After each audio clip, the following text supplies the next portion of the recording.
hold a conversation without being on their phone. It's a high generation of like ADHD, neurodivergence. It's a big thing now. And I think, the problem is with that because it's technology. It's a double-edged sword. It's a great thing. If you know how to use it for the right reasons. Exactly. And because this generation does a lot of, vid games and they're on social media, 1000%. AI is their thing. Like, life is very different for them. So I'm not sure if they're ready for the fallout and for rid of AI and everything that was out. What are you gonna do? Very true. What inspires your work ethic? I think that's the generation I grew up in. It was one of those things you didn't really have much of a choice.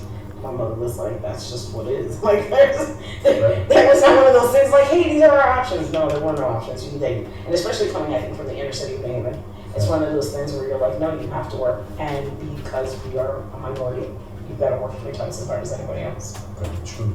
Do you have anything you'd like to promote?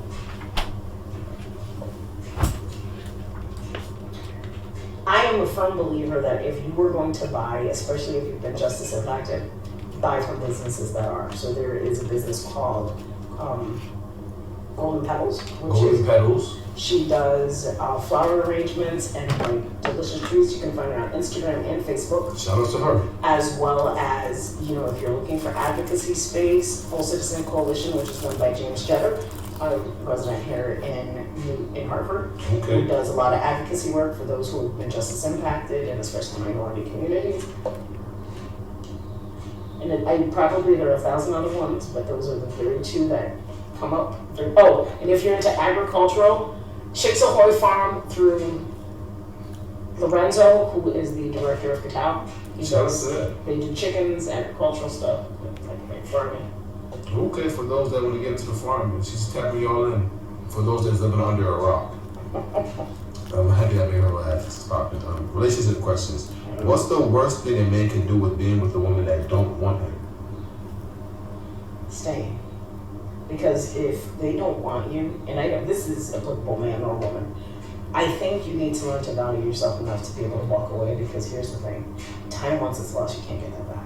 And it's not to say that relationships are a mistake all across the board. I think you learn something from everyone you're involved in.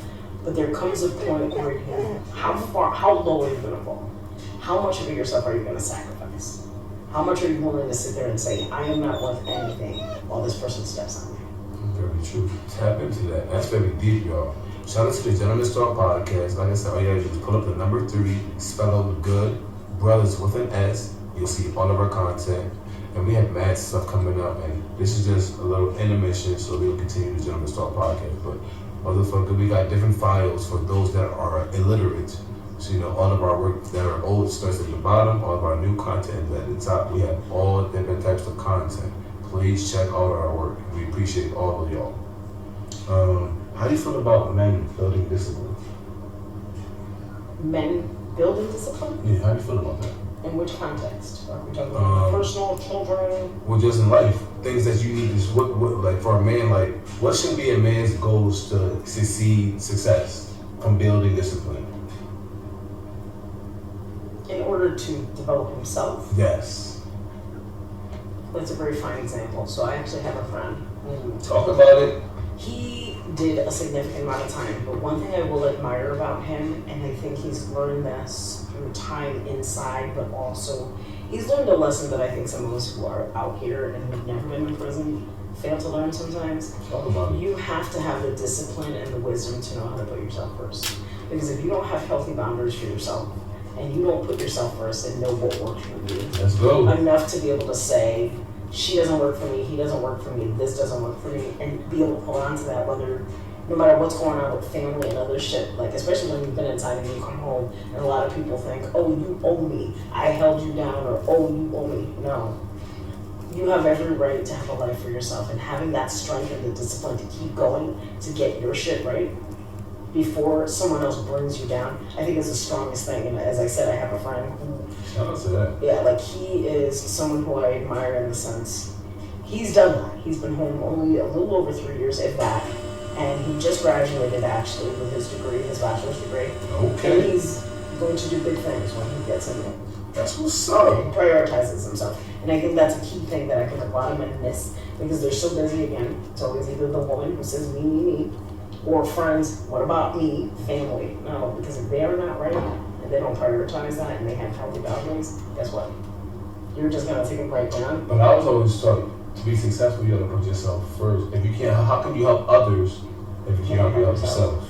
Unfortunately, I think that's that conflicting aspect where you put yourself first, yes.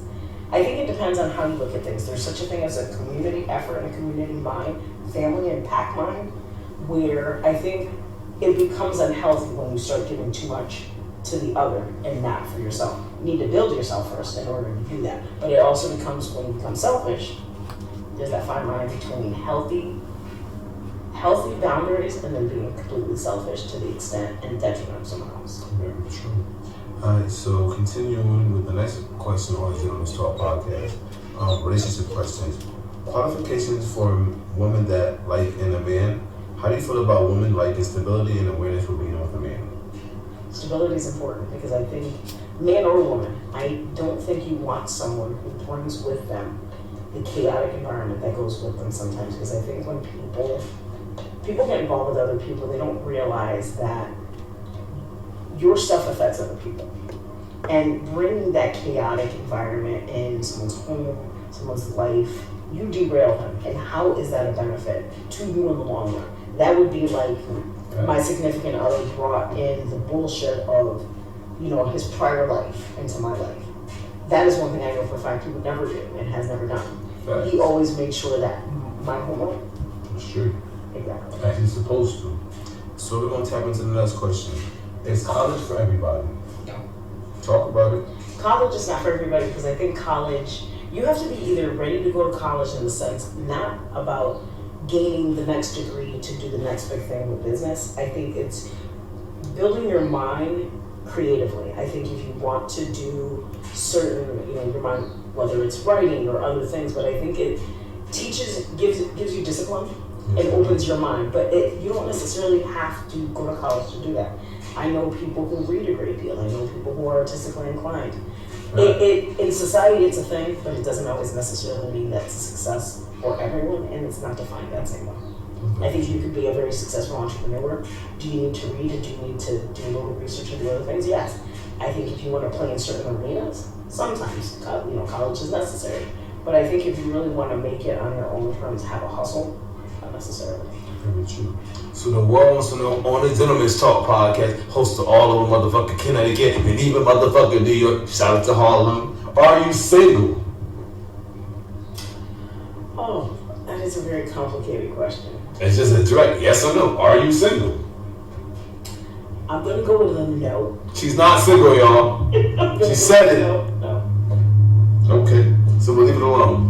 How do you feel about the $14 to $15 minimum wage in the state of Connecticut? Realistically, we all know that's no wage to live off of. There are people, I remember when I came home, I started earning $12. I think I wasn't even earning like $12. That's crazy. And then I remember I was working for a second chance employer who, they gave me an opportunity and they thought, I think up until a certain point was earning something like less than 15 and after being with the company for a number of years. Now, mind you, that is what put me through, undergrad and everything else at work, but I also worked 2 jobs in order to do what I had to do. As you're supposed to. So, no, minimum wage at $14, $15 is not enough for anyone to live on, let alone a woman or a man trying to raise a family. No. That's crazy. Do you believe in our local politicians? It depends on who it is. Some people have the benefit or the best interest of the people. People like Gary Winfield, who does the Judiciary Committee. People like Robin Porter, who actually recently did not run for her seat again. I'm not sure if she will. The legislator who passed, unfortunately, last year due to that drinking and driving incident. I can't remember his last name to save my life at the moment, but we lost him, unfortunately. There are some people out here who do good things, and then there are others who do self-motivated things. Right. I think the people who do make a difference are the people who think of the community as a whole. For real. And especially those that don't have a voice, like those who are coming home from prison, people who do not necessarily have the means to own a home or rent, because we all know there's a housing shortage in Connecticut, and the first people that feel it are people of color. You ain't lying. Alright, so on to the next question from the Gentleman's Talk podcast. If you can cook, give me a whole meal that you will make. That you like. What's your go-to meal? What's your Me meal? personally, or when I cook for other people? When you want to get in the kitchen, what you throwing down? I want the meat. I want the whatever mac and cheese or rice. I feel like I I'm want a cooking. drink. Show me what you throwing down in the kitchen when you get into your bag. If I cook for someone, because I don't generally eat that way for myself every day, but if I cook for someone, generally Talk about it. mac and cheese, I make Okay. from scratch. Cornbread, generally, I tend to go more the southern route, and either I do barbecue chicken or my own recipe barbecue ribs, slow cook for 3 hours, Okay. roll off the bone, and generally I either make cookies or So what you washing it down with? Liquor, wine, soda, water? What's going on? water for me. Generally, I'm not a drinker, so Okay, fine. fine. So you owe me a plate now because now that I know that you can make that, I'm gonna call you. Listen, I got I footage. would also turn around and say, "You go to Sanders." Listen. Nice try. Listen, listen. I She don't told me. I haven't cooked like that in a I ain't long gonna say when. I'm just saying, listen, you about to owe me a listen. On the Gentleman's Talk podcast, you about to, because you just say you make all that. Yeah, but I don't cook that unless I'm used to cook that. not saying right now, I'm just saying, listen, I'm about to tap you in. Listen, I'm a full-time law student. I need you to step away from that. Everything's good on the Gentleman's Talk podcast. On to the next question. If you do like the NFL, who's your favorite NFL team? Seahawks. Hey, shout out to that. How do you feel about Black History Month being the shortest month out of all the months? And do you know what month is Black History Month? Black History Month is in February. Okay. Oh my God, what am I? Grew up in a cave. Well, we talk about the 44th president, pause. Listen, I also wasn't president at the time, so let's all look at that. How do you feel about that being the shortest month? I think that's an unfortunate thing, but I also feel that if you are a part of the community, it doesn't matter what month it is. You celebrate it every day, and I think you celebrating the rich cultural contributions that anybody has made, male and female, from past to present. That's not something that needs to be, or it doesn't matter if nationally they only make it a month. As long as you celebrate it every day or you highlight it, that's what matters. Shout out to that. So give me some popular TV shows you used to watch. Give me 5 popular TV shows you used to watch as a kid. As a kid, that's tough. Give me 5. Sesame Street. Bass. I used to watch that. Hold on. Pinwheel. I don't know that. Yeah, that's old. It's probably older than you were. Shout out to that. Johnny Quest. Okay, I can remember that. Who's the boss? I don't remember that. Yeah, you were. Yeah, I don't think you were even that thought at the time. MacGyver. Okay. Not the new MacGyver, the old MacGyver. Okay, well, you outgrew that generation. Well, for those that know those shows, tap into that. So give me 5 popular TV shows you watch nowadays.